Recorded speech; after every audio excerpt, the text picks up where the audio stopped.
I'm sorry, let me stop right now because we do have this breaking news just coming in from Buckingham Palace. Queen Elizabeth II has died just hours after her doctor said they were concerned for her health. The 96-year-old Queen has been at Balmoral Castle in Scotland. Of course, we showed you her family traveling there to be by her side. The pictures you were looking at of members of the British public gathering at Buckingham Palace. Among the people with her at Balmoral, her 4 children, Andrew, Anne, Edward, and Charles, who is now officially king, automatically ascending to the throne upon the announcement of his mother's death. The Queen's grandson, Prince William, is also there. His brother, Prince Harry, we were told, was on his way.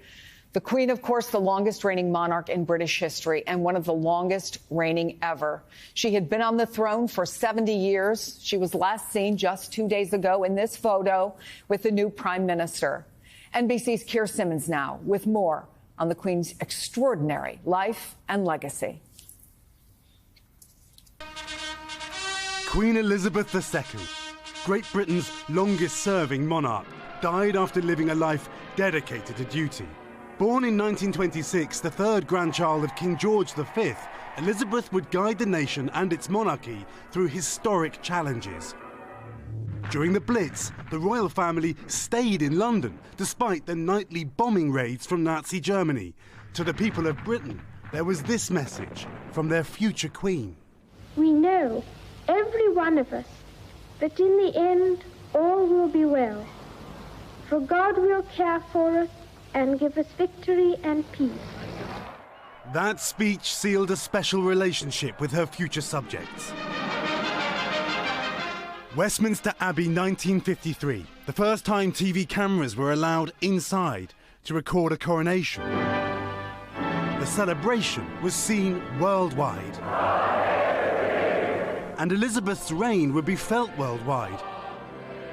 She was the most widely travelled monarch in history. She helped transform Britain's empire, easing former colonies into states, and all that while balancing motherhood and monarchy. 3 sons and a daughter. The pomp was there, but circumstances changed. For the first time, the Queen opened the royal family to the public eye. She encouraged her children to live lives beyond the palace walls.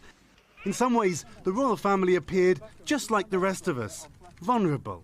There was divorce and reconciliation. Her son, Prince Andrew, mired in accusations of sexual misconduct. But the tragedy of Princess Diana was an especially dark moment for the royal family. Her fairy tale romance and marriage ended in scandal with a messy divorce and then death. Diana killed in a traffic accident in Paris. The royal family grieved privately, but there was growing anger in Britain that the monarchy was out of touch, detached and aloof. The Queen quickly returned to London from her vacation home to pay tribute to Diana and face a challenge to modernise the monarchy. I, for one, believe there are lessons to be drawn from her life and from the extraordinary and moving reaction to her death.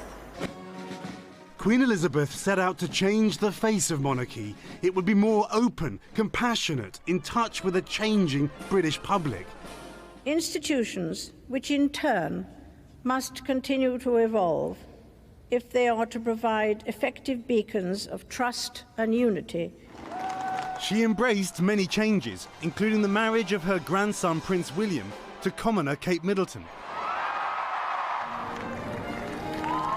And Prince Harry to the American actress Meghan Markle. She celebrated the birth of great-grandchildren, including Prince George, third in line to the throne. In 2021, her beloved husband of 7 decades, Prince Philip, died. In her words, he was her strength and stay. But Queen Elizabeth continued to inspire people around the world. During the COVID pandemic, her words helped everyone to keep calm and carry on. This time we join with all nations across the globe in a common endeavour, using the great advances of science and our instinctive compassion to heal. We will succeed, and that success will belong to every one of us. She was the longest reigning British monarch in history on the throne for more than 70 years. Her Platinum Jubilee celebrated with a military parade. Beacons lit across the world. I keep mine in here. A surprise appearance from Paddington Bear. And over 10 million people across Britain gathering for street parties to honour their one and only Queen. The Jubilee concluded with a final wave from Queen Elizabeth from the balcony of Buckingham Palace. She was joined by 3 future kings, Prince Charles, Prince William and Prince George. The crowds cheering for Queen Elizabeth II, a monarch for the ages. Keir Simmons, NBC News.